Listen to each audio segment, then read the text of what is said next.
Today I'm going to be taking a look at more recipes from Heroes Feast, the official D&D cookbook. And let me tell you, today I'm going to be taking a look at the stuff that I screwed up. First off, if you're going to be selecting a recipe that requires grilling and you don't have any sort of grill, that might be a little bit of a red flag. The idea of seasoned mushrooms certainly was intriguing. Balsamic vinegar, drow, grilled mushroom steaks certainly seems delicious. I found some mushrooms that were on clearance that are massive and ready to go. So I made the recipe and I figured that I could try a couple different methods of cooking these that wouldn't necessitate a grill. Yeah, no, you really do need a grill, unfortunately.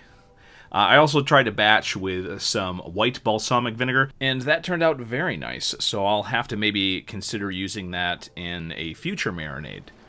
Now, I cooked these in several different ways. First off, I just pan-fried the whole big mushroom, which it didn't really cook it properly. I tried to get that nice, blackening effect or browning effect that you would get with grilling, but it didn't really work out quite that nicely, and the texture and everything was kind of off. I figured maybe I would treat them like you do steaks, so I would cook the mushrooms a little bit in the skillet and then finish them off in the oven, and that was actually a little bit better. But honestly, the absolute best version was just simply pan-frying smaller slices of mushrooms like you would do for pretty much any sort of recipe. That was the most delicious texture and taste. So yeah, I'm sure if I had a grill, these would be much better as whole mushrooms. But if you just have a skillet, then, just cut them up into small pieces and fry mushrooms as you would normally. Next up, Dwarven Flatbread. I've been finding out that measuring via grams is much better for baking when it comes to, pretty much anything. It's better to weigh out the flour.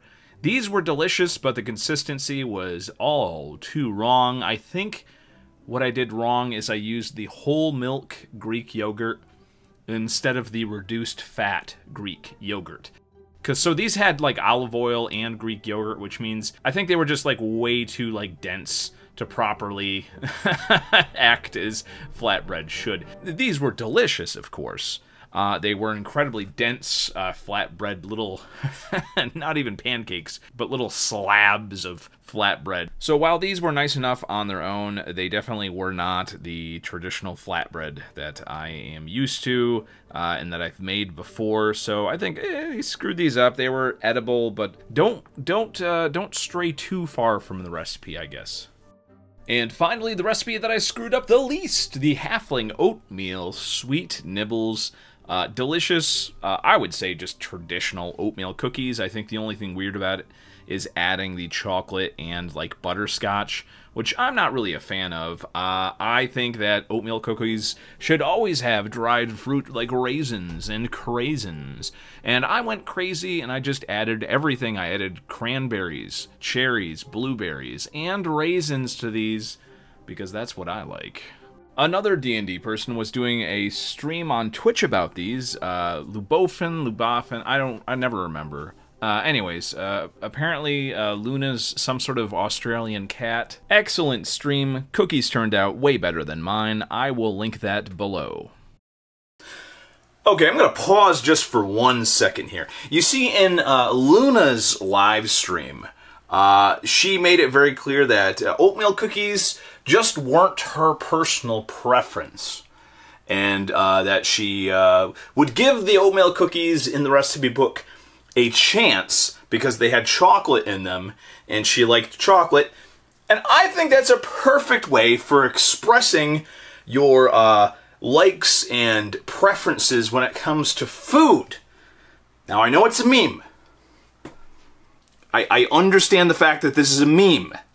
The whole whining about raisins thing, it's a meme. I think it's gone a little bit too far, because memes are always based a little bit on reality. So, just as a general rule, if somebody is like whining and complaining about raisins in cookies, I they should never eat a cookie again, ever.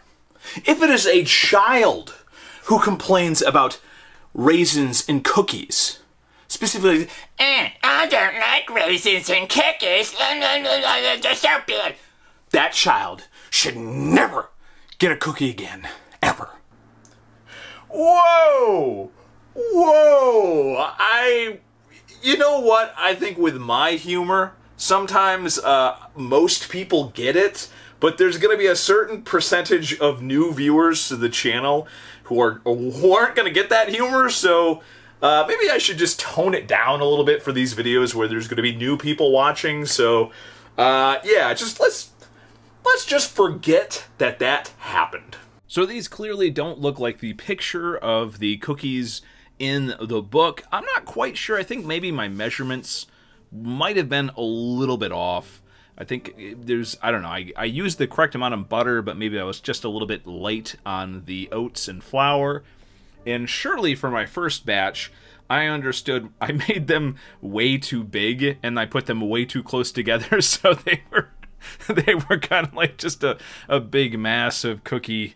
I cut them apart, the vast majority of them. This batch was actually my favorite because they were that correct mix of soft yet crisp that you can get with an oatmeal cookie. The next batch were very crisp. I spaced them. I should have made them even smaller. I don't know. Anyways, these were more traditional, like store-bought. I think it's just very crisp and still delicious. I mean, these things are basically butter and sugar.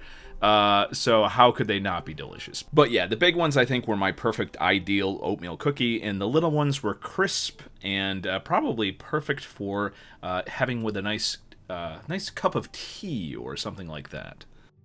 Well, I hope you enjoyed looking at the Heroes Feast cookbook. Once again, I really like this book. If you're interested in giving it to somebody as a Christmas present, as long as they like D&D, I don't think it really matters if they're that into cooking. It certainly has enough easy recipes where they'll be able to use it at least a couple times and have fun with it. And it's a beautiful book. It looks good on the shelf. And I've had a lot of fun with it, so I hope you enjoyed the video. Whatever. Chicken pot pie.